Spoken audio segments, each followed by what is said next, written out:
Before we begin today's episode, we want to send our condolences to the family of Apins.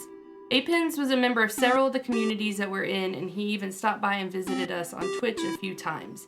He passed away on Sunday, so we're sending our thoughts and prayers to his family during this time. And this episode is dedicated to you, Apins. What's up, gamers? Welcome to Out of the Box Gaming. I'm your host, Nick Picard, and I am joined by the man who wakes up and chooses to speak facts, Will Kinsey. Yes. Facts. Straight facts all the time, every day. This might be the most accurate one you've done for him. If you're joining us for the first time or for the 46th time, we would like to welcome you. We are a gaming podcast where we talk about all types of games like video games, board games, card games, etc. And sometimes we'll have a special guest where we learn about their story and their journey into gaming. And now you may ask, why are you going to talk about these things? Well, it's because we want to, and we think we have something to say that you may want to hear. That's right, everyone. We want to share our love of games with you and possibly introduce you to something new. If you would like to catch us live, you can do that by going over to twitch.tv/AceKingKing on Saturday mornings at 10 a.m. Eastern Time. And we are also joined this morning by our wonderful producer, Lindsay. Hey, Hola. Also, guys, be sure to check out our Discord because we want to hear from you. So feel free to drop topic ideas and discussion questions that you'd love to hear us talk about. This can be done by going on over to our Discord, reacting to the rules, giving yourself a role, doing all that fun stuff, then going on over to the topic ideas and discussion questions text channel and typing away. Yep.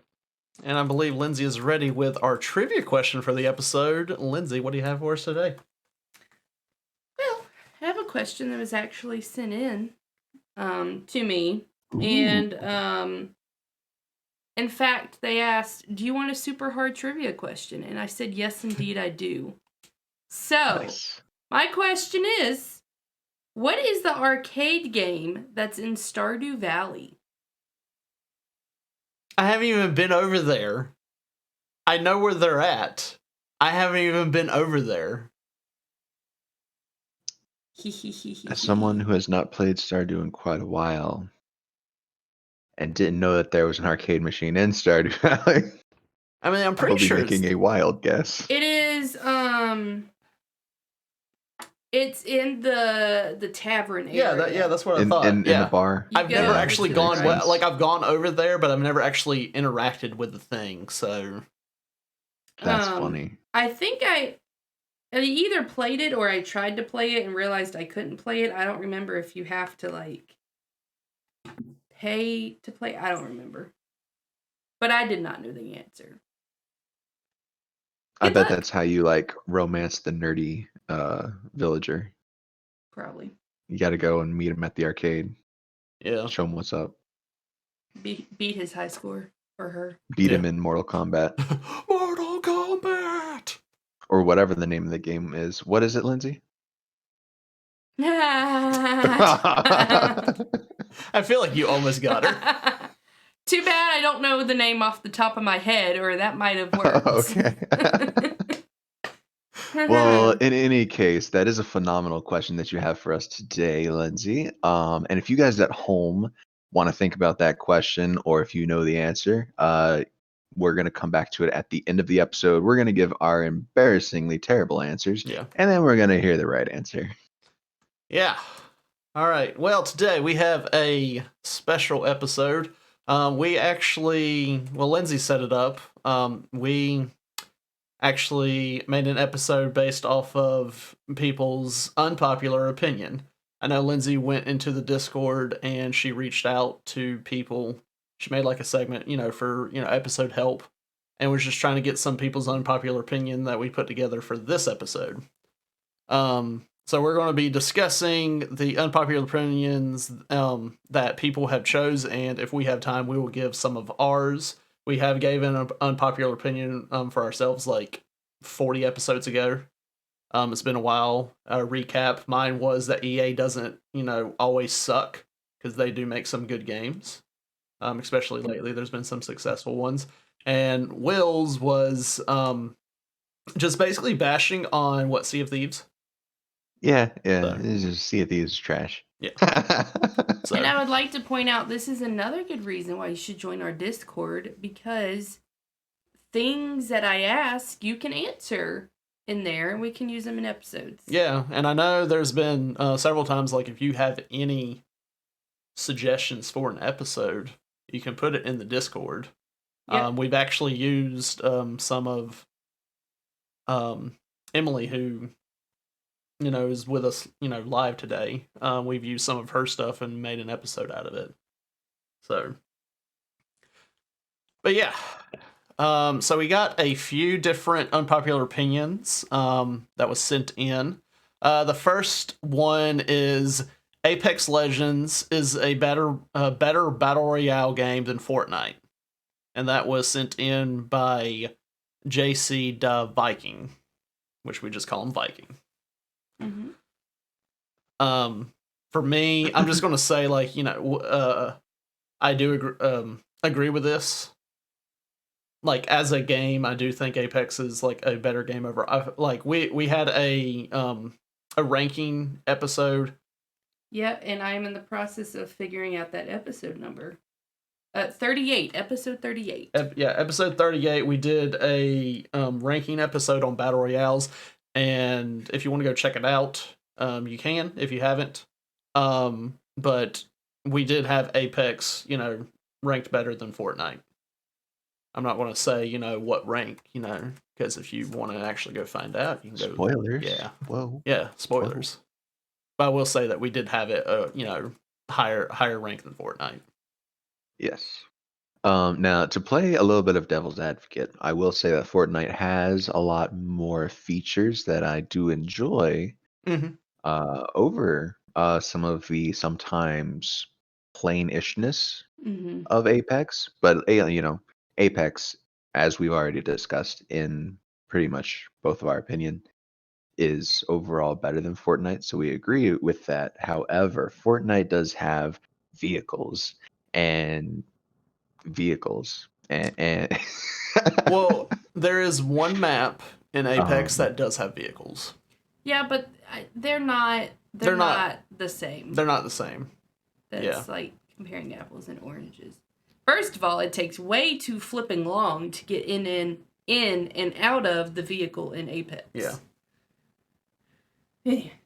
But the different maps in Apex really, like, it makes it fresh. Now, even though the maps it, seem a little smaller, they feel smaller. I don't know if it's because your movement speed and your movement options as a character are far greater in Apex than they are in Fortnite, but the map seems smaller in Apex than it seems in Fortnite.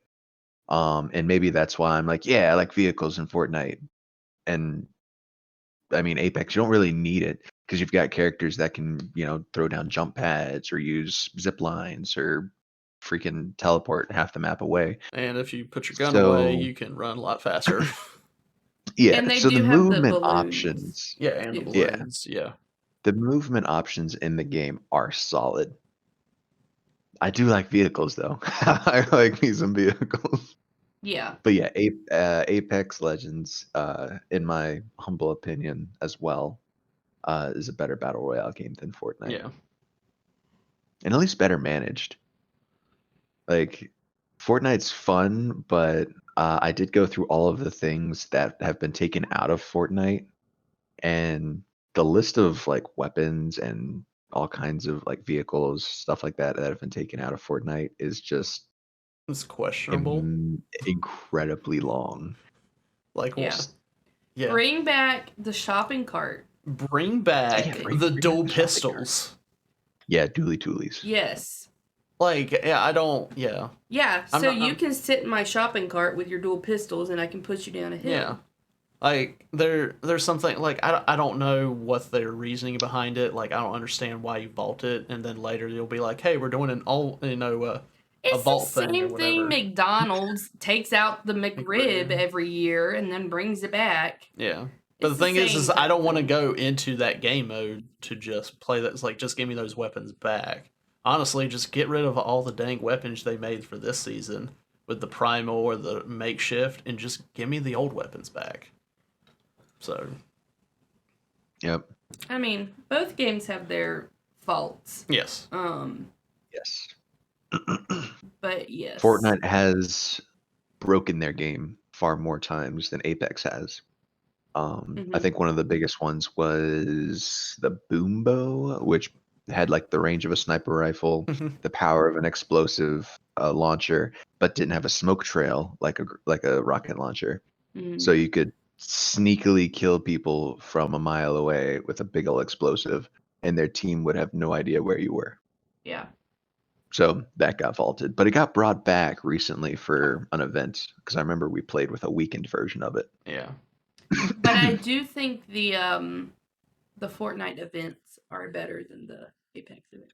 Yeah, I mean Fortnite does do a good job with their events. Like They've got to like put on a show. Like they do some solid things, but honestly, I feel like Fortnite they like with just over the seasons of them changing the map so much, and it just seemed like Apex they kept it simple. They have this map. They changed it like a little bit, but it's still the same exact map.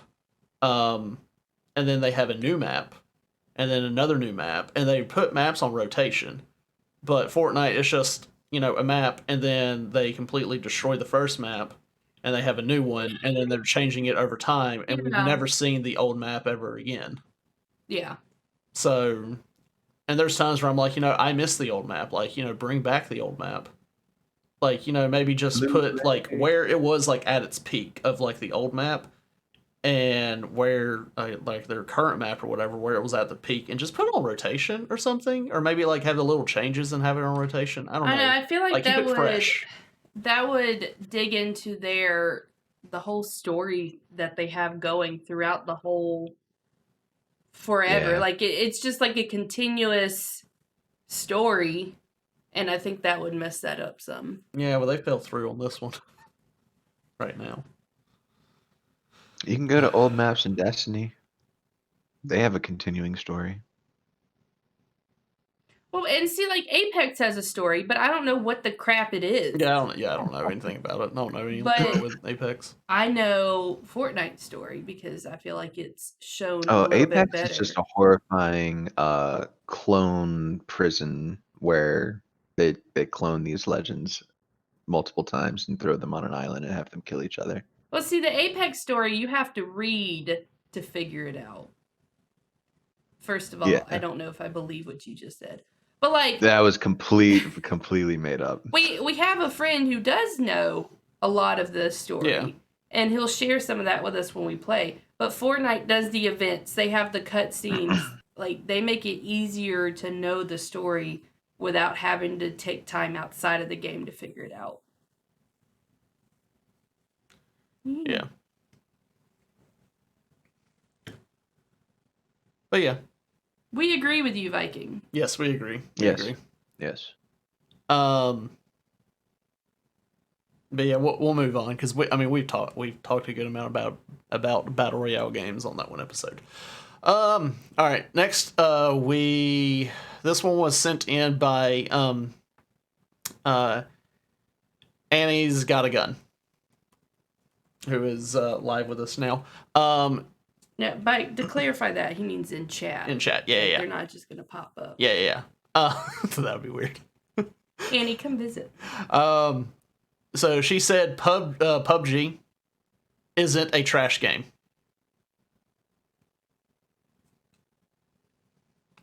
I mean, we may have hit on this on episode 38, our Battle Royale Showdown.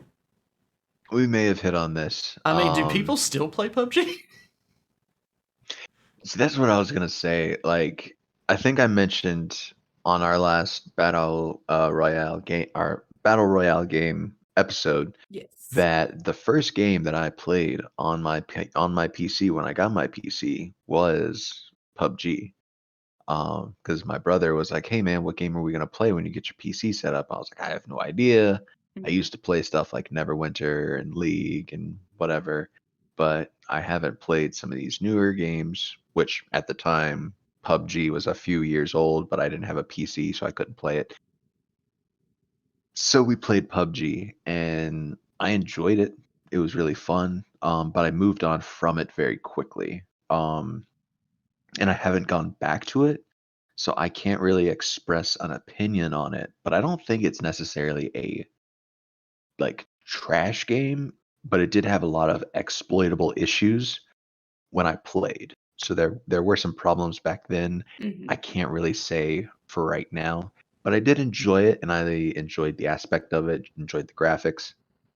Didn't enjoy that you could turn it to, low graphic settings and turn off all the grass and see people hiding on hills and bushes and Yeah, I would hope that's by been now that's been fixed. that thing that yeah. yeah, that we explained. Yeah, okay, for me, I'm not going to say that that's a trash game because it was a very popular game at one point. I don't think it's popular now. There's better battle royales out there. Um, but I'm not going to say it's a trash game because it was popular. A lot of people are still playing it, but I don't know what they're like if they fix things over time, or if they've just kind of kept it the same. I played like maybe a couple games of it. I didn't like it. It was not my thing. Of like how it was set up. I've watched gameplay on it. There was a streamer that I watched and he played it a good amount, but it just never really caught my interest to play it myself. Though I did give in to do a couple games, but it just wasn't for me for that battle royale. Um, it just seems like it was one of the earlier battle royales, but other ones, was like, hey, this is a popular genre game, and other companies have made a much better battle royale game. And, Yeah. I guess that's why people would think that PUBG is a trash game. But it was an early on battle royale. I think what. Other than that, like H1Z1 was very similar to it. Yeah, and an Um, important thing to remember is that Players Unknown Battleground originally was not its own game. It was a mod for another game, which I oh. think I think it was a mod for what, Arma 2, Oh, Arma 3. okay. Yeah, yeah. So it wasn't even its own game. It was a mod, and then the developer of that mod, Player Unknown, I think was his gamer tag. He got recruited by Mm. Blue Point, Blue Point, someone to actually make the real Players Unknown Battleground. Um, so yeah, it's broken, and yeah, there are some issues with it, and Blue those are Blue hole. hole. going to Blue Hole. Yeah. Close. I knew it was blue something. But yeah, there's going to be those issues, but mainly they've gotten past a lot of the old stuff that they had to get over with it literally just being a mod. Um, so the evolution of PUBG is very commendable. So I can't say it's a trash game at all. And I have wanted to hop back onto it. I just haven't found the motivation to get back into PUBG. Yes, sir. Um, but it had a lot of good stuff in it. That just like we mentioned in that other episode, it did have its issues. Mhm. Um, and to be fair, I haven't given it a second chance in recent years. Um, but yeah, it's not trash. I mean, I haven't had much experience with it. All right, I pulled up someone streaming it to see what it looks like.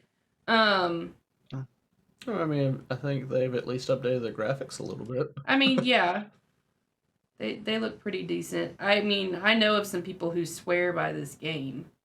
Um, I'd give it a shot. I probably won't give it a shot again. Well, then I probably won't give it a shot if I'm not going to play it. You can won't play it give without me. What? Play games Yeah, without you? No. I think if they did do like a remaster of PUBG, which I think Mm-hmm. someone mentioned in chat, which I know I'm not supposed Yes. to be looking at, but No. Go for but it. yeah, if they did do a remaster of it, to actually get all of the root like core code or whatever, like just remake the game, it Mhm. could be one of the better battle royales out there. But the state of the game, last I checked on it, it was still kind of rough and still had those graphics issues where people could just cheat by turning their graphics down. Yeah. But yeah, I would like to see like a remaster of or a remake or whatever Yeah. of PUBG. I know it's a more recent game, but why not remake it, completely? Yeah. It's popular, made enough money, do it. Yeah, for sure. All right. Moving on. This next one was also sent by Viking once again. He said Rainbow Six Siege is better than Call of Duty. I mean, I'm not gonna argue with that. I was gonna say, isn't that I a game that you 100% agree. enjoy? See, Yeah, I very much enjoy Siege. I don't know. I don't think I can agree with it because one, I never really actually played Rainbow Six Siege. I think I tested it out once, like was trying to do the like the tutorial or whatever, and I just wasn't feeling it. I guess it was around that time where I just wasn't really feeling the first person shooters. That's fair. But I never Very fair. actually gave Rainbow Six Siege a chance. I played Call of Duty more of my life. But the thing is like I know how Rainbow Six Siege is, or at least I think I do, of how the gameplay is, and I feel like it's a completely different type of shooter. Like it's more of a tactical, and Call of Duty seems more of a. It depends on the game mode in Call of Duty. I know the game mode I did was mostly team deathmatch, and that's more of a run and gun. I know there's Yeah. Search and Destroy, which is more of like the Valorant or CS:GO, where you go and like plant a bomb or defuse a bomb or something like that. That makes it more tactical. But I mean, But you still get to respawn. yeah, not in Search and Destroy. Oh, you don't respawn in Search and Destroy? No, once you're dead, Okay, you're dead, okay. and then you'll come back in the next round. So Okay, so that's close to yeah, how Siege works. yeah. But Rainbow Six Siege, I know it has like more things with it. Like, hey, we're going to put this thing on this wall or something, and if somebody goes past it, you can blow it up or whatever. Yeah. Like it's Yeah. more like you need to be quiet, listen for everything. Very much more tactical, and honestly, I don't even know what's the objective. Like, is one team trying to go and take somebody or rescue a hostage or something? Yeah, so there's a couple of objectives. Usually it's either bombs or hostages. So the enemy team, the defending team, will have either these big like bomb canister things that they have to defend, and the attacking team has to bring in a defusing computer, drop it at the bomb, you know, type away for a little bit, and then wait for it to defuse the bomb. So they have to defend the diffuser while it's doing the thing. And a hostage, they have a hostage. You have to go in, clear out the team, or grab the hostage and get them to the extraction point. Those are the two main game modes for that. Okay. Headshots are one shot kill. Most guns do far more damage than they would do in Call of Duty. Like, So more 2 shots to the body, realistic. 3 shots to the body, you're done. More Yeah, realistic. it's Yeah. extremely realistic damage wise. That's why in Call of Every Duty, I character, prefer the hardcore mode because it seems more yeah, realistic. every character has their own kind of speed and armor stats, how much damage they can take and how fast they move.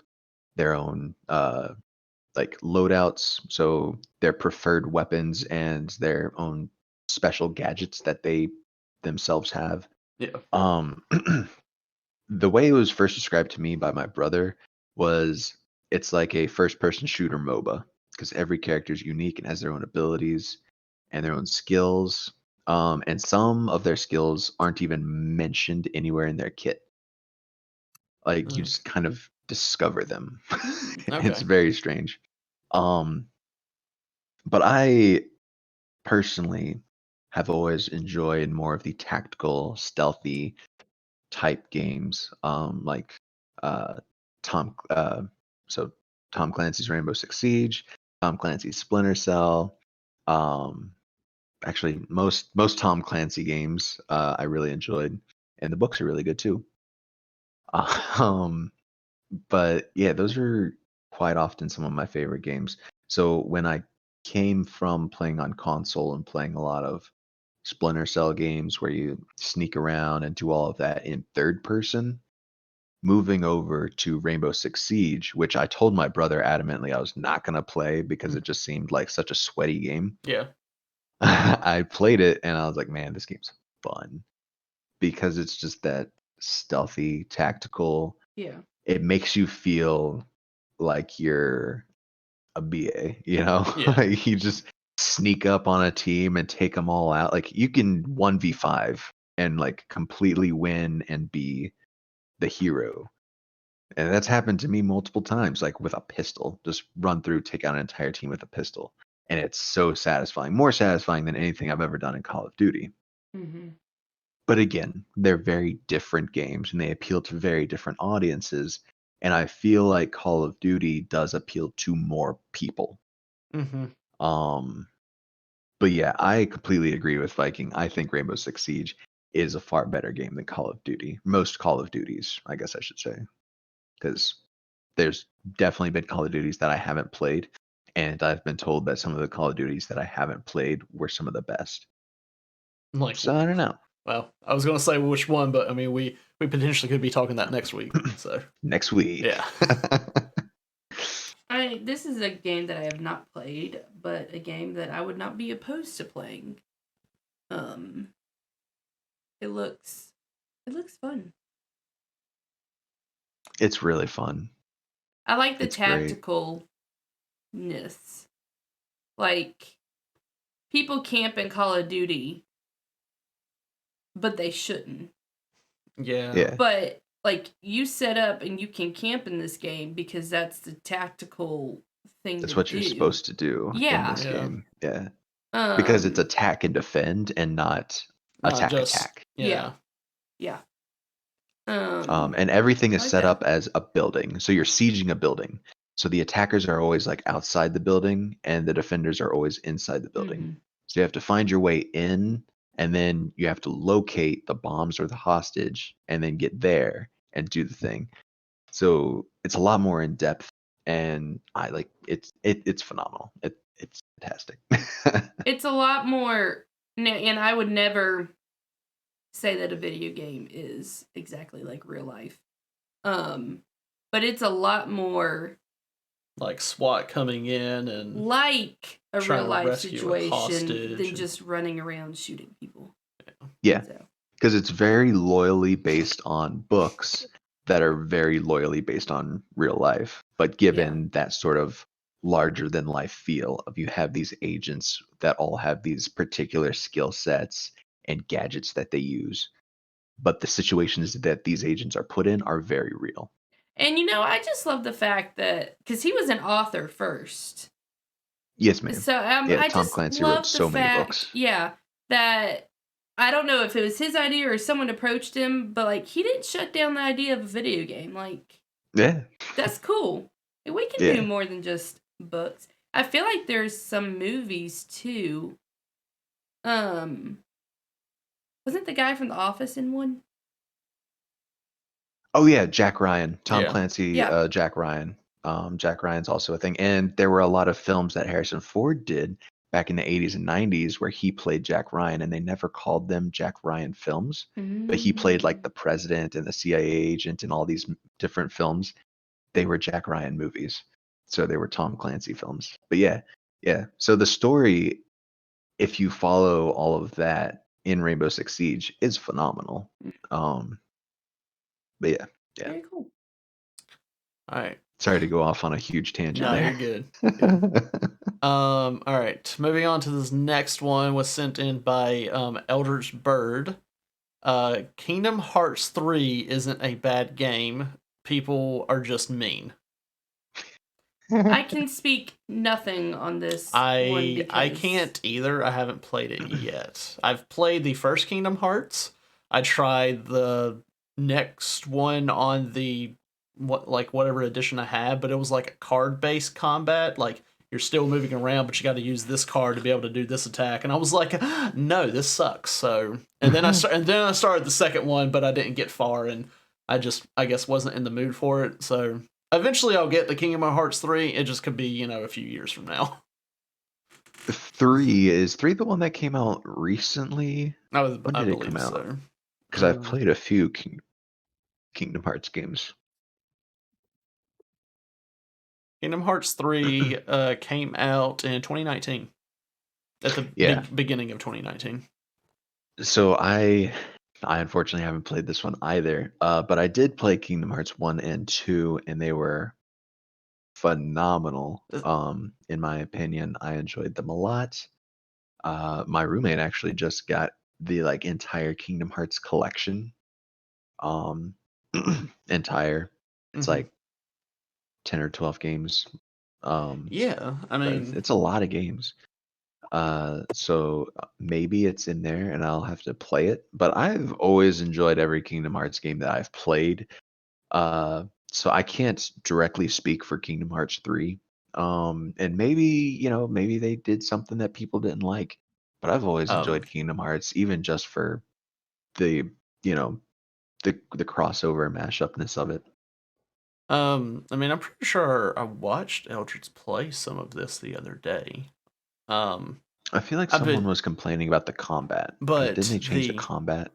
that I don't know. I didn't really get a good look of it. But I mean, graphics wise, it looked pretty. I mean, it looked really good. But I haven't played it. I'm not really sure what it is about it that people don't like. I know there was someone had mentioned, I think dealing with the Frozen, that part in the game, that they had to make changes because Disney didn't like this because it was portraying, I think, Elsa as a bad character. Oh yeah. So, Yeah. but I mean, like, I have the Kingdom Hearts HD 1.5 plus 2.5 remix, and it comes with Kingdom Hearts Final Mix, Kingdom Hearts Chain of Memories, Kingdom Hearts 358 over 2 days. What I don't like divided by 2. I don't know how you want to read that. Which is that one, it says cinematic. I think there's 2 cinematics. Yeah, there's Kingdom Hearts Coded, which is a cinematic. Kingdom Hearts 2, the final mix. Kingdom Hearts Birth by Sleep. Like, there's so many Kingdom Hearts games, and the lore is so deep that I probably would get. Like, I wouldn't be able to go through everything just to get the lore. I probably would just want to play some of the games, and if I'm confused about something, I might have to look it up. Or I'll just look up a YouTube video and be like, explain the entire Kingdom Hearts lore to me, and it may be like, over an hour to listen. Confused by, because I was like, oh, well, when did 2 come out? And 2 came out in 2005. 3 came out in 2019, but there were so many other things in between. Yeah. Mm-hmm. And I don't know, were they all full games? Some say remix. I don't know. But if someone was just sitting down and I'm ready for 3 to come out after they played 2, that was 14, and that's actually how some people were. 14 years later. Like, for me, for instance, I really liked 1 and 2, and then I didn't get to play any Kingdom Hearts games for several years, mostly because I wasn't really looking for them, but also because a lot of the Kingdom Hearts games ended up being released for handheld and not for full consoles. Yeah. So I didn't know that they had been released because they weren't on Xbox 360, because that's pretty much all I had at the time. So, I mean, if people were waiting for 3 and it came out 14 years later, a lot of it could just be tired of waiting or unrealistic expectations about what the game would provide. And it's, as much as I love Disney stuff, I am not interested in these games. I guess it's like the Final Fantasy mixing in with it that she doesn't. It's the art style. I don't like it. I don't want it. I mean, I don't watch animes either because of it. It's not what I want. Yeah. But a lot of people love it, and I've, Yeah, I mean, I feel like lately the Kingdom Hearts games have been more popular to play, from what I've seen on Twitch of people streaming it and People are stuff. going back and doing some of the nostalgia stuff with them. And from what I've been seeing of Kingdom Hearts 3, looks-wise, it looks like a good game. I guess maybe it's just the writing and stuff that people, didn't like or whatever, or like what Lindsay said, the unrealistic expectations. So, yeah. I wish I had more to say on it, but I just haven't played the game yet. All right, so moving on. The next, I'm just gonna go ahead and say, like, the next 4 that we have on here are all by how do you say the name? Eeyore the Beast. What? Eeyore the Beast. Eeyore. Oh, Like the Winnie okay. the Pooh character. Okay. I'm saying I keep reading as like Eeyore or whatever, like all one word.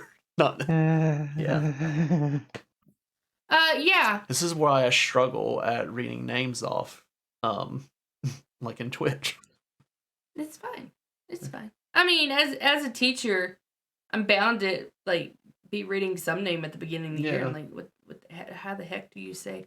Like one year I had a Stephanie, not Stephanie. There was an E in front of it. A Stephanie. She's a very sweet girl. Loved her. Anyway. Or if you get like a name where it's, like, going through the alphabet and they leave out the L and it's supposed to be, it's pronounced Noel. I don't believe that anyone has actually done that. You know someone has probably now. I refuse to believe it until I see a birth certificate. I believe it with how people are. In any case, it says battle royales are lackluster games that lack substance. And noted most multiplayer games are this way. She thinks that MMOs are generally more robust.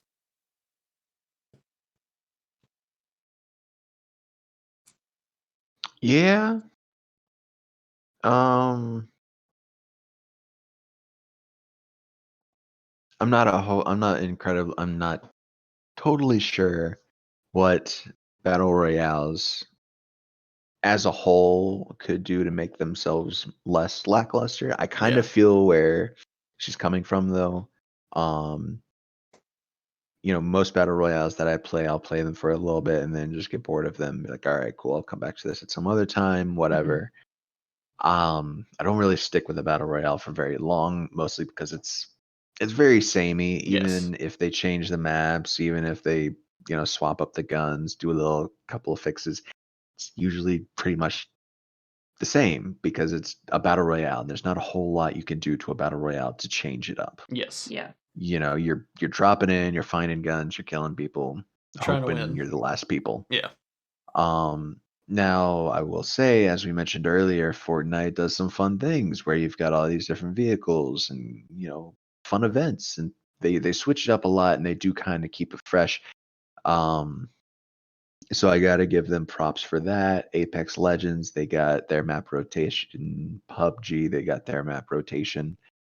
Ring of Elysium, you've got your different loadouts for different movement capabilities, snowboarding, gliding, all kinds of stuff like that.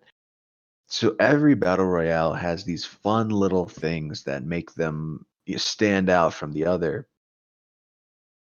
But as Eeyore said, they always end up just kind of falling off. Yeah. They don't plateau. They just kind of Or maybe they do plateau, but you don't want to plateau. You want to go a little bit further. You want something more to keep you engaged. Yeah. And if, I will say Fortnite does manage to keep their stuff updated and fresh-ish, even if it's stuff that we don't like primal and makeshift weapons. Like, what the crap? Yeah. But it's new and they're trying things. Yeah. There's a lot of battle royales that I've played and just never come back to because they don't change things up. And I play battle royales with friends. I don't play battle royales solo.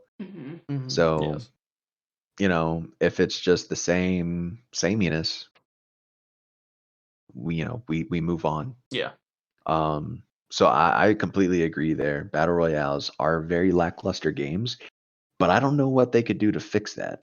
I do just always end up getting bored of a battle royale game after a while. I mean, that's where I know, like you were saying with Fortnite, where they try to keep it fresh with different things. I would say that Apex also does this. The new season coming out for Apex, they're actually adding a new game mode, which is not battle royale. So, but they are 3v3s, trying to, right? Yeah, the 3v3 arena thing. But they are trying to keep it fresh, where you have options now. If you don't want to do the battle royale, you can go and do this. And the arena thing is kind of like, the Rogue Company, Valorant, CSGO, where you, at the beginning, you're buying your weapons, you're going, and then you're facing each other, not tactical way or whatever. but you're facing each other, and then you would buy weapons again and stuff. But with their whole battle royale of keeping it fresh, they bring out characters. Then the characters have different abilities for different things. So I mean, that's a way for them to keep their game fresh, opposed to other ones that all it is would be like, yeah, we're gonna add this new weapon, or we're gonna Okay, not like just maybe change something on the map. Warzone. Are there even characters? Do they do Yes. different things? No.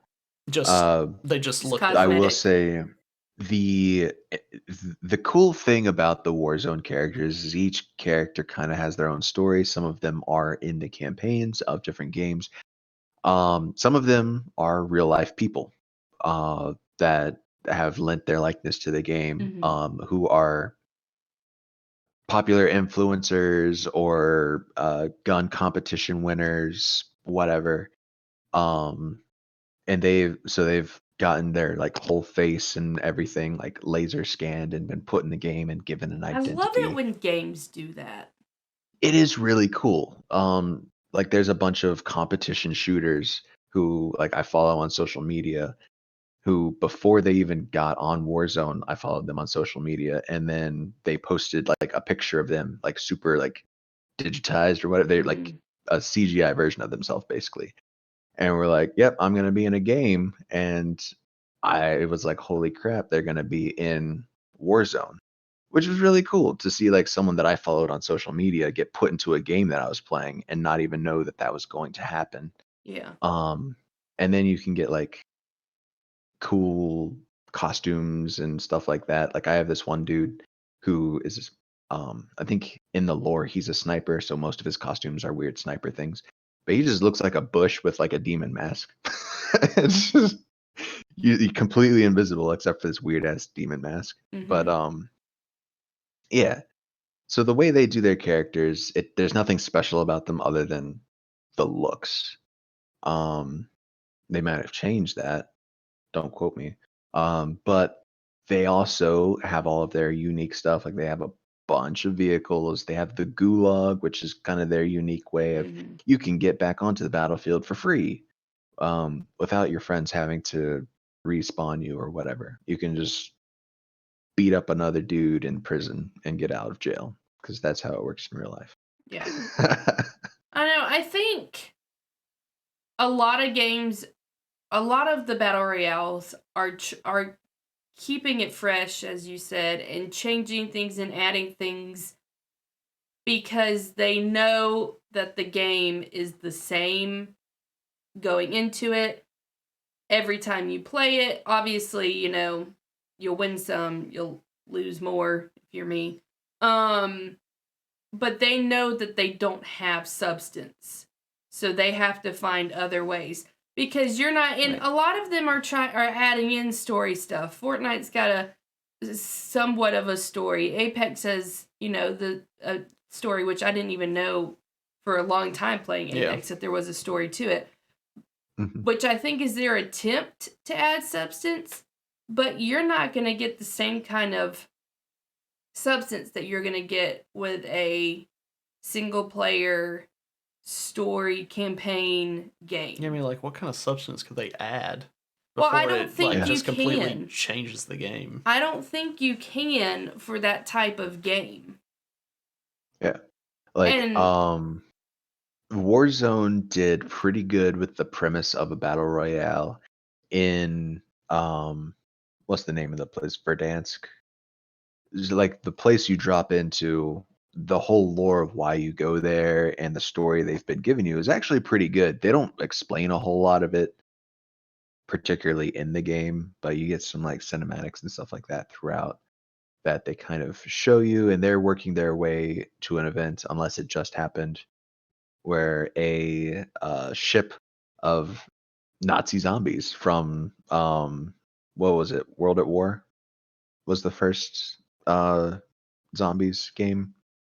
But there's a ship that crashes onto the Warzone map with zombies in it.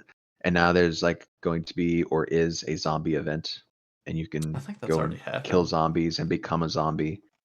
in Warzone, which is fun. Like they did keep it fresh, and they're keeping this sort of story and keeping story elements from the previous games and moving it into this. So they've been doing it really well. Again, it's not very well defined in the game. But the story's there, and they make a point of having these cinematics and little advertisements and stuff for it. Yeah. I mean, I just don't Um, think you're gonna get, like, if you're going into a yeah, battle royale expecting the same kind of experience you're gonna get from a campaign game, MMO, is that the correct term? MMO is the MMORPG would yeah, be like Yes. some of the better yeah, Yeah. story-driven multiplayer games. Um, you're just not gonna get that same experience. And I mean, which is probably okay. I mean, we don't want all of our games that we play to be the same. We want different options. And I think the Battle Royale, it has exploded the last couple of years. It has become very popular because I think people do enjoy playing that type of game. But you Yeah. still have the option that if you're looking for something more, you can find it in a different game. And something you mentioned there kind of reminded me of something we talked about earlier on one of the other unpopular opinions of Rainbow Six versus Call of Hmm. Duty. They appeal to very different people, Yeah. and I feel like one of the reasons battle royales have really exploded is because battle royales appeal to both of those groups. Like me, as someone who likes to play tactically and stealthily, I can go through an entire game of a battle royale not shooting a single person Hmm. and be in the final two mm-hmm. and win, playing very sneaky, playing my way.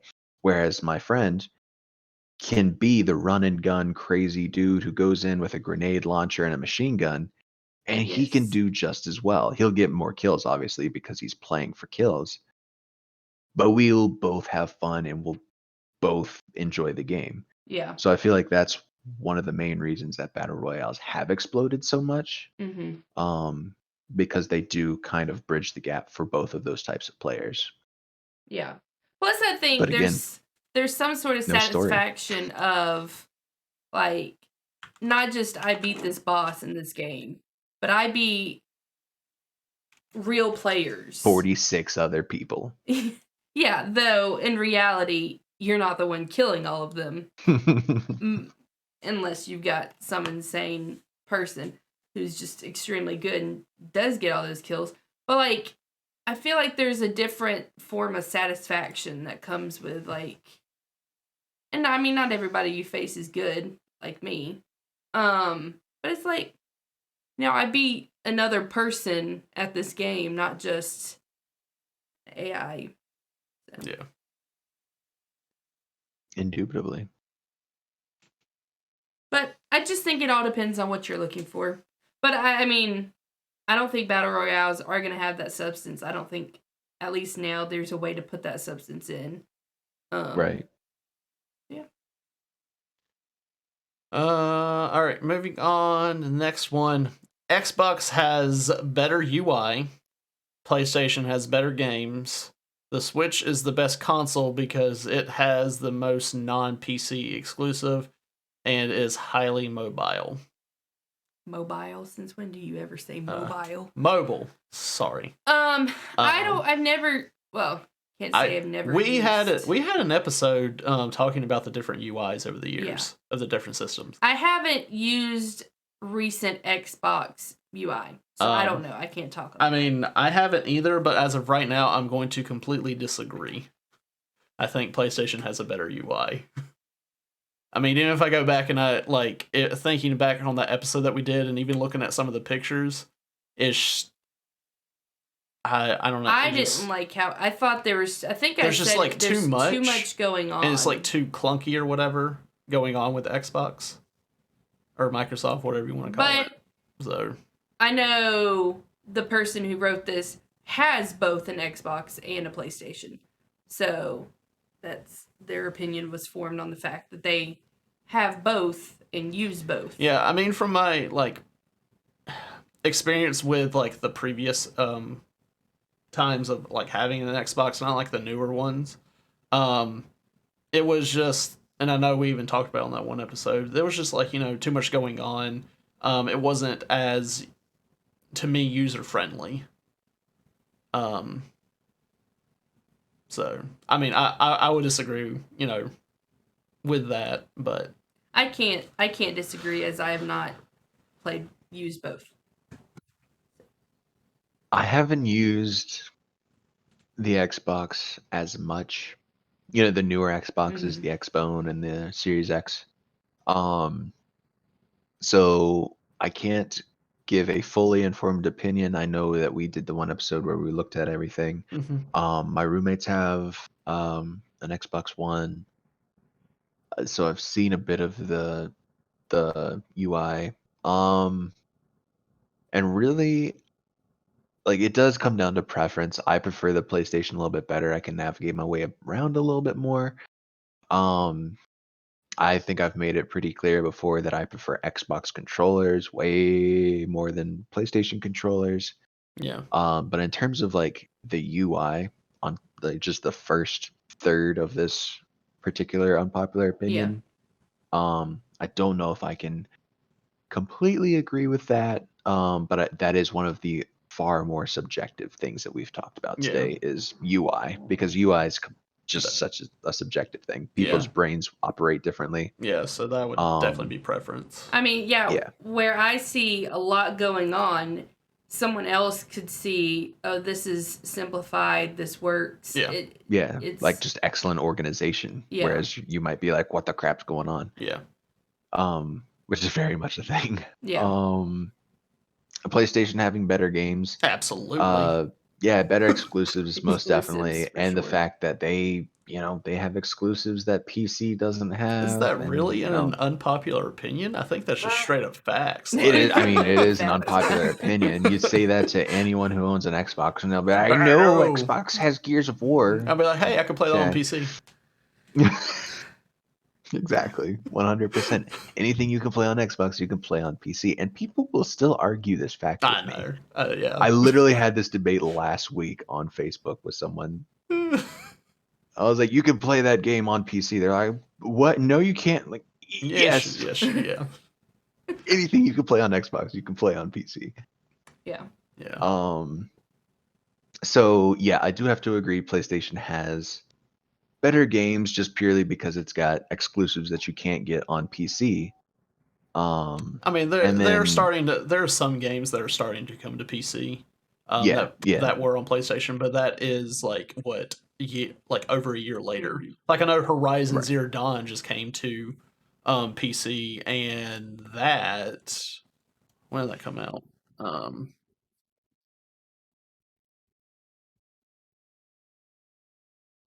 That came out in 2017. I was going to say 2018. So yeah, like longer. Years later. It's been years, and they're developing the second one now. Yeah. So. And the second one, I'm pretty sure it's just coming to PlayStation. Yep, it's just coming to PlayStation. Yeah. So it could be like what? Another like 3 or 4 years later, it will come to PC. So. Okay. So that's pretty solid. Yeah, definitely. And then the Switch being the best console because it has the most non-PC exclusives and is highly mobile. It is highly mobile. It is far more mobile than the other two. It is not nearly as powerful as the other two, due to that fact. I will say that. Yeah. But I mean, it plays freaking Monster Hunter Rise, which is pretty intensive and looks really nice. It plays it pretty dang well. Because I know, like, I've seen people it played from beginning to end, and I didn't see any problems, no crashes, nothing. I know, like, even with the Witcher 3, that's an older game, and it came to Switch, and I heard people saying that it looked terrible on Switch. And it could have been the optimization, to be real with you, because it is an older game, whereas Monster Hunter Rise is a newer game and was made for Switch. Like the loading times, nothing. The amount of loading screens, nothing. Like they did really well with it. There's obviously a lot of issues that I talked about on that previous episode where I mentioned Monster Hunter Rise and some of the disappointing things of it not being as huge. They did just add a new update where they had a whole bunch of old monsters come in. So that's pretty cool. A lot of new hunts. I know our I don't know why I just turned this into a Monster Hunter thing. I know our friend Alex has played it. I've seen him play on stream. Does he play it on Switch? I think he's been playing it on Switch. Has he? I'm not sure. I don't know. I mean, the game looked beautiful from what I saw. I like the graphics of it. Yeah, I mean it's very solid and it's being played very well. At least on the Switch that we have in our living room. Yeah. I don't know what my roommates have done to that Switch, but it plays it very well. Now it having the most non-PC exclusives, off the top of my head, I don't know if that's true, but it makes sense because Nintendo is just like, y'all can't have our stuff. Yeah. Because, I mean, they have, like, all, Mario, Pokemon, Mario, Pokemon, yeah, like, mostly anything Nintendo, and, like, very popular games. Yeah, so I feel like that's a big thing of, that might actually be true. It probably does have the most non-PC exclusives. And for the Switch being not as powerful as like the other consoles, those are beautiful games. Like they're not like your the realistic visuals like what Call of Duty would be, which I'm not a fan of. Like games to me, I like the more cartoony look or whatever. Like Mario Odyssey, that was beautiful. That was a beautiful game. Mario Odyssey was really nice. Animal Crossing, that was just like it was just aesthetically pleasing to look at. Dude, very relaxing. Breath of the Wild, absolutely amazing. Breath of the Wild can be played on a Switch, on a handheld. Yeah. Pokemon you gotta be happy with that. Oh yeah, Pokemon Snap. Beautiful. It is very beautiful. And a lot of the lighting effects and the shading, they did really well with. I mean, yes, they needed to do that. So beautiful. But I mean, so yeah, I mean, I can definitely see where Eeyore's coming from with the Switch being the best console based on non-PC exclusives and being highly mobile. It being weaker than the others doesn't really seem to affect it in terms of the games that have been put on it. Yeah. Now maybe if you started putting far more intensive games on the Switch, like obviously it's not going to be able to handle Cyberpunk 2077 or anything like that. I actually want to know how well Apex runs on it because Apex came to the Switch now, and I want to know how well that runs on it. Yeah, that would be a good thing to test. We could try it out. Yeah, because Apex is a very intensive game. So I can't say that the Switch is my favorite console.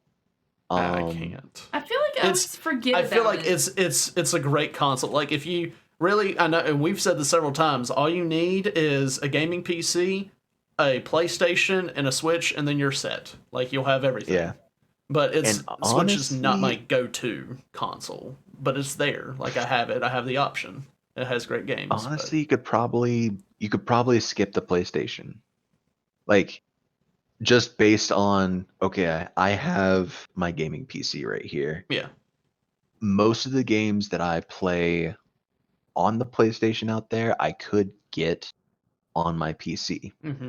The games that I play on the Switch, I know for a fact that I can't. Yeah. I can also take that Switch place. I mean, it's not my Switch, so I can't take it places. But the ability to take that game on the go is great. Whereas with my computer, the closest thing you could do is have like a Stadia or something, which you still have to be in range. It's a whole thing. So yeah, I would say if you were a really gaming, yeah, PlayStation, probably a Switch, and then PC, probably a Switch, and then PlayStation. So yeah, I definitely see where Eeyore's coming from with this unpopular opinion. I think it's almost too mobile. I've had kids bring their Switch to school. Well, that's a parenting problem. It is. It is. Yeah, I mean, I was gonna say, you said, you could probably do without PlayStation. I think before the PlayStation 5 came out, I could agree with that. PlayStation 5, the controller is just so flipping amazing. But anyway. Okay. Yeah. DualSense, guys. Okay. Adaptive triggers. All right. Next one is Now, this was just a hope that it would be dope if 18 plus servers would be a thing. Like, they said they would pay $20 a month to never hear a child on a video game again. I mean, I do would believe that went on to say that children ruin pickup groups or pickup games, whatever PUGs is, which I think is an important part of that unpopular opinion.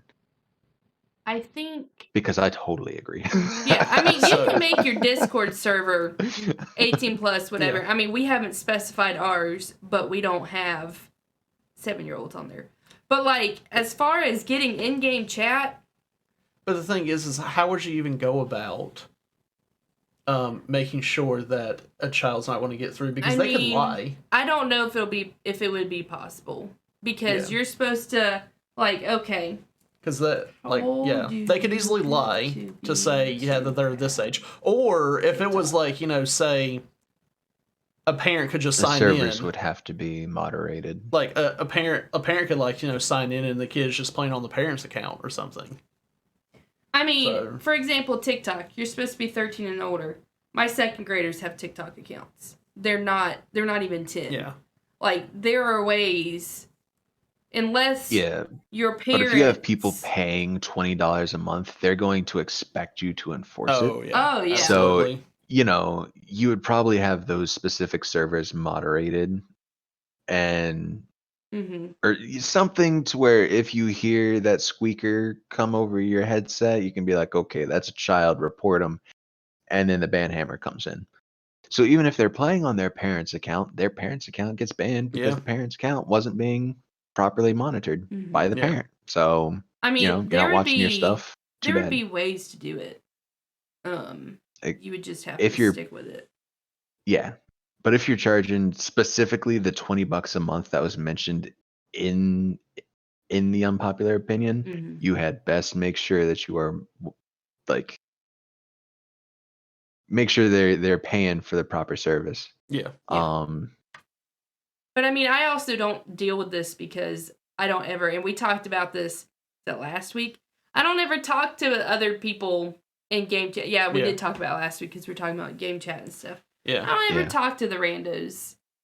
So, but I understand why people like to have that communication and would like to get into game chat with the random person they're playing with. Like, I totally understand why people do that. Yeah. And also there's sometimes a little bit of a skill thing. I specifically with Apex played many times solo back in the day where I would just like load in, play solo because I didn't have a lot of people to play with and I wanted to grind out the what are the little banner things on your card, on your scorecard? Mm-hmm. Yeah. Yeah. It's like, oh, you've got this many kills or you've like Like that. bamboozled this many people. So I was trying to like grind all that out. And I would be constantly getting kids that some of them were good, but most of them would die very quickly or have to be carried. And it was just very rough. And it would be nice to have the option to just be like, you know what, I don't want to play with children.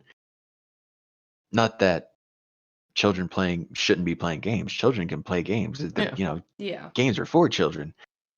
But sometimes you don't want to have to carry children or hear a squeaker in your ear, you know? Yeah. That's just my opinion.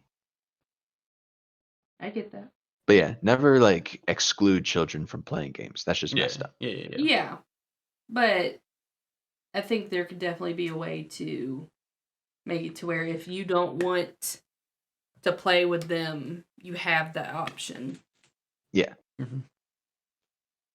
Okay, and the last one that we have that was sent in today before, like, as we were starting. Yeah. Among Us should not be a 10 out of 10 on IGN.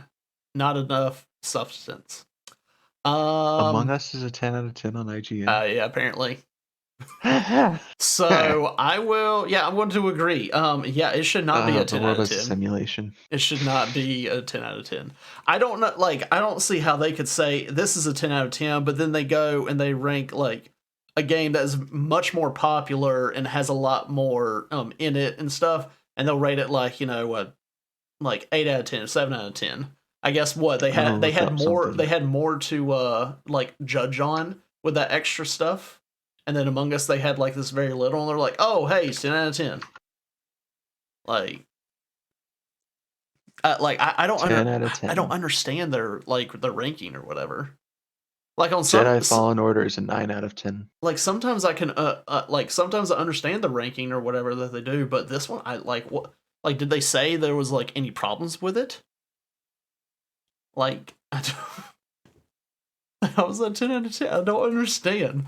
I don't see how anyone could say it's a 10 out of 10.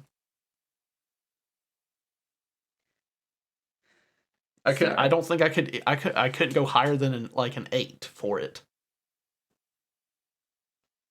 But I mean, that could be me. I could just be stingy whenever I rank things. Oh, well, you know what we have to do? Compare it to the other Bean people. I mean, I think I did I actually Fall did Guys a IGN rating. I did a rating for Fall Guys. I can't remember what I gave it. I feel like I gave it an 8 out of 10. I think IGN gave it an 8 out of 10 as well. Okay. I think Among Us. Yep. I loved the concept. I enjoyed the games that I played. I don't play it often anymore. But I don't think it deserves a 10 out of 10. No. But it's just fun for me to watch my students talk about the game. One morning before we got started, they were just chatting quietly. They were playing a version of Among Us, just talking out loud to each other, trying to figure out who the imposter was. Like, I don't know. I've got one kid with a sweatshirt that has the Among Us person, and it's like you look kind of sus or something like that. They've got these little. So these little toys have been. You remember fidget spinners? Oh yeah. Back in the day. Well, they now have these little. They're like silicone, and they've got like it's like bubble wrap, but it's reusable. They're called Poppets. Anyway, they have them in the shape of the Among Us character. Oh, okay. I just love it. It's become very popular with young kids. Reusable bubble wrap? Yeah, so it's like a half dome, and so like you push it through, and then you can flip it over and put it on the table, and then push it'll it through. pop up. You would get it out of like a one of those like gumball machine type things. Well, like yeah, that have toys. You would that's where you would get it. Oh wait, this is they're much bigger now. I'll link one. That's completely different. I'll link one in chat. Sorry, that link is so flipping long. Yeah, do the thing. That's completely different than what I was thinking. No, I mean they're fun. And I told my kids, I'm like, if you have one at your desk and you want to use it, that's fine. We're just not switching and trading and stuff. But the one I sent was an Among Us shape. That was sort of tangent, but Among Us is very popular, specifically with like the younger kids. Okay. But no, it does not deserve a 10 out of 10. Like, come on, IGN. Like, there's not enough to it to get that kind of score. Yeah. Yeah. Okay. Where are we at? Woo! Okay. Well, that was all of the unpopular opinions that was sent in by people in the Discord. We don't actually have time for us to go over some of ours. That's okay. I wasn't able to ever think of one. Yeah. But we are going to now move on to our nostalgia game of the week section. This is where we spin a wheel that has a list of games that give us that nostalgia feel. Where the wheel stops, whatever game lands on, we'll briefly talk about. If you have any game suggestions for us to add to the wheel, feel free to drop it in the nostalgia game suggestion in our Discord. Where is it? I added a bunch. I thought of an opinion, but it wasn't unpopular. This was added. I added this morning. I've never played the game. It's called Silent Hill 3. This one was sent in, I want to say by Punchline. Which one was the third one? I never played any of the Silent Hill games. I got nothing. I know it's it's a horror game, and that's probably why I didn't play it. I'm going to go into your wheel one day and add one of my Nancy Drew games, because I didn't game as a child. We've talked about this before. I didn't game much as a child, so I know nothing about like a lot of these nostalgia games. Yeah, this is. That doesn't creepy. look like something I would have played anyway. Creepy things? Yeah, no, I don't know much about it. Let's see. Nostalgia 3, Silent Hill 3 is a survival horror video game developed by Team Silent. Can you tell me more? Came out in 2003. May 23rd, 2003. Hey guys, it's May now. Isn't that crazy? It's gonna be. Okay. Which player takes control of Heather, a teenager who awakens from a nightmare in a shopping mall and tries to return home to her father while navigating environments that oscillate. Hold on, what was that? No. Between reality and the other world. Okay, so yeah, it's the game I never played. But yeah, it was sent in by Punchline, and I know he has talked about that game several times. Yes. So, Will, do you have any experience with it? I don't know if I played this one. I mean, if you want to talk about just Silent Hill games in general, you can. Well, Silent Hill games are pretty fun. I mean, you kind of have that feeling of helplessness throughout the entire game, which is, highly enjoyable. Or you could just be an adult and feel that every day of your life. Yeah. But Yeah. okay. Yeah. But I think these earlier ones, pretty much you just had to walk around, find weapons, fight off monsters. Usually you had a way of telling when a monster was nearby via a crackling radio or electromagnetic, something that'll beep when monsters are nearby. Usually have a flashlight, because they like to make it dark and only give you a little bit of something to view. There's all these like little campy mechanics that are in a lot of the Silent Hill games. And then there's obviously the movies, which were phenomenal. But oh yeah, okay, so this one you got beef jerky to lure monsters away from you, which I think is pretty funny. You could just like take beef jerky over someplace, they would move, and then you like sneak past them. Okay. So they have elements of like the sneakiness, which I definitely enjoy in games. I think most of the time though, things devolve into you pretty much running away from stuff and shooting. Although that might have always just been because I was terrible at the games and ended up tripping over something or having to fight something or whatever. But yeah, I mean, truly classic survival horror games. Silent Hill, phenomenal. Okay. All right. Well, that was our nostalgia game of the week, and we are going to move on to our out of the box gaming news. Oh, we have to skip what we've been playing. Yeah, we do. Time-wise. Can I say real quick, I've been playing The Wolf Among Us, and I'm really enjoying it. That's all, thank you. Okay. All right. So, welcome to Out of the Box Gaming News with Lindsay Picard. Oh, sorry, I was waiting for the jingle. But He did it before you did the. I've been playing I'm ready. Among Us. No, yeah, okay. CD Projekt Red says it's learned a huge lesson, I'd hope so, from the Cyberpunk launch. With the Witcher franchise, we have two strong pillars on which to build the future of CD Projekt, but of course not everything went as planned. It has been a huge lesson for us that we shall never forget. Good. Call of Duty Warzone players have been expressing their desire to see the old Gulag map return. Didn't know it changed. Apex Legends creator Respawn and Oculus Studios won an Oscar after co-producing a short documentary included in Medal of Honor Above and Beyond called Colette. Sure. 2 years after release, Nintendo has finally wasn't in there, but I added it. Finally brought online play options to the Mario Party and partner party game modes. Thank you. About time. It Takes Two creator Joseph Ferris says the major sales milestone shows that players do indeed want co-op only games. Yes, yes, yes.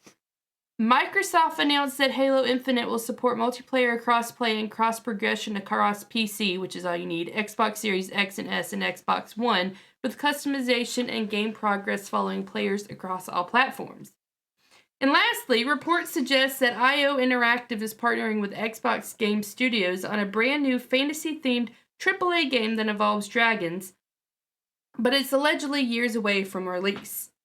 And this isn't in there, but the wonderful, amazing Jeff Goldblum is creating a D&D podcast, which I just thought is going to be fantastic, and I wanted to share that with the world. I'm done. Okay. All right, yeah, CD Projekt Red, yeah, of course you learned a huge lesson after that, you know. Oh, sorry, I'm getting distracted. Will's dancing. Yeah, of course you learned a huge lesson. Like, come on, that was... Yeah, that was definitely not planned. Yeah, didn't know there was, they changed the map for the Gulag map for Call of Duty. Yeah. This was, so the Apex Legends creator, Respawn and Oculus Studios won an Oscar. I'm pretty sure they are the first, like, game, like, what was it? It was something like dealing with, like, you know, gaming that has won an Oscar. I mean, that's awesome. So, that's really cool. Kudos to you. And about friggin' time that we're going to get Mario Party to play online, where we actually get to play Mario Party and not just the mini games. I haven't done any of the online because I knew that it wasn't like you're not actually going to get to play like Mario Party. Do we know when this is? I feel like it could have been out. I don't know. I haven't checked. So, and then moving on with the It Takes Two. Yes, more co-op. Lindsay and I, we played, what was the first one? Way Out. A Way Out. We played that one, loved it. We did It Takes Two, absolutely loved it. We need to do A Way Out again on stream, because that was years ago. But yeah, those are This is phenomenal what games. I want. I was thinking about this when we were talking about the Battle Royale games. I want a mixture of multiplayer, even if it's, I mean, that's a co-op, with, like, a story. Like, I want that. This is what I want. Give it to me. And then the... What? Halo? I mean, why wouldn't it have multiplayer crossplay and cross-progression? Against your own consoles? Yeah, like, that just, you know, makes sense. And then the report suggests that IO Interact... I'm pretty sure those are the people that did the Hitman games. Okay. Right? I think so. I was think just so. gonna go with it. Hitman. Interactive That sounds right. games. Yeah, Hitman.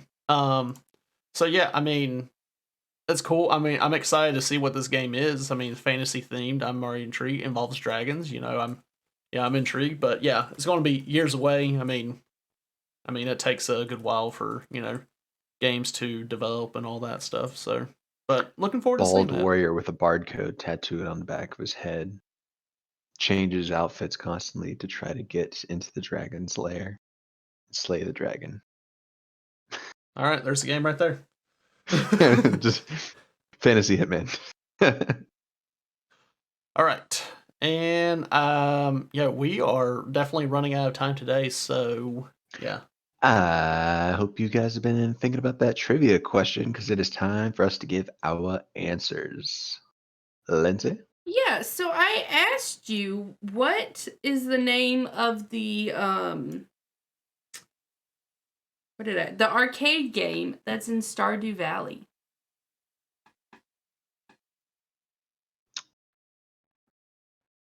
Farm Boy 2. What if it was Oh, I know it's not like an arcade game, but what if they did Farmville? You know, from like that was like on Facebook and stuff. That's what I was thinking. I was Okay. gonna say Farm Town, but I was like, you know what? This is Farm Boy 2. Yeah. Gotta put the 2 in there. Do those Facebook games still exist? I bet they Probably. do. I just thankfully don't get any more invitations to them. Yeah, I know, man. That was a terrible time, but yeah. Gosh. Yeah, Farmville, that would be Leave funny. me alone, great aunt. Okay, anyway.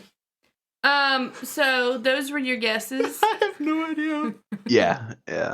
It is called Journey of the Prairie King. I would never in my world guess that. Hold on, let's It's a hard of game. of the. Prairie King. Oh, I didn't say cheat. I didn't mean to. I would love it if it had better graphics than Stardew Valley has. That would be funny. You just load into the game and it's just got far better graphics. Is this really it? It looks like It looks like a Stardew. If that's it. Is this what? It's Stardew inside Stardew. What? Is this it? Yeah. Wow. Okay. Yeah, it looks like Stardew. That's funny.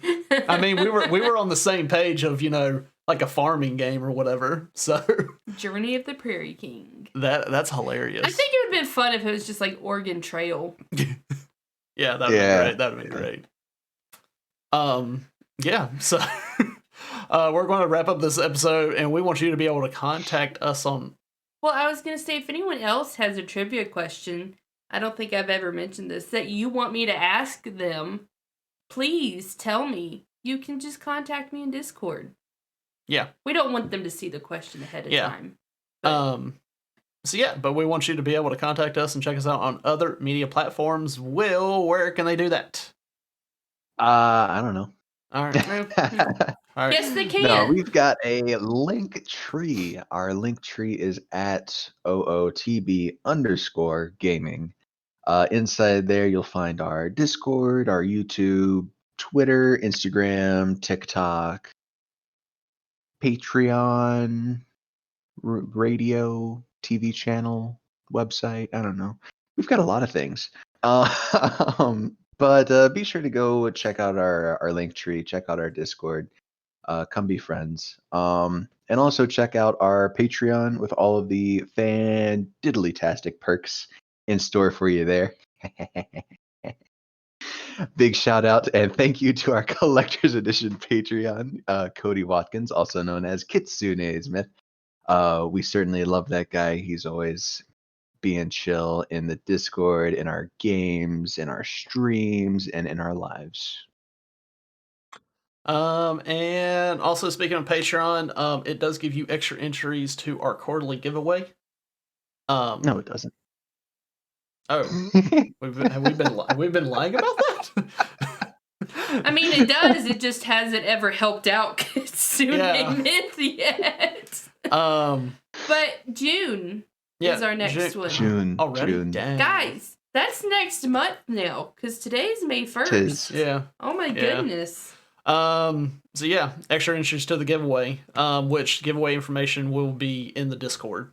That's the best way that we have, you know, figured it out. Well, Lindsay figured it out.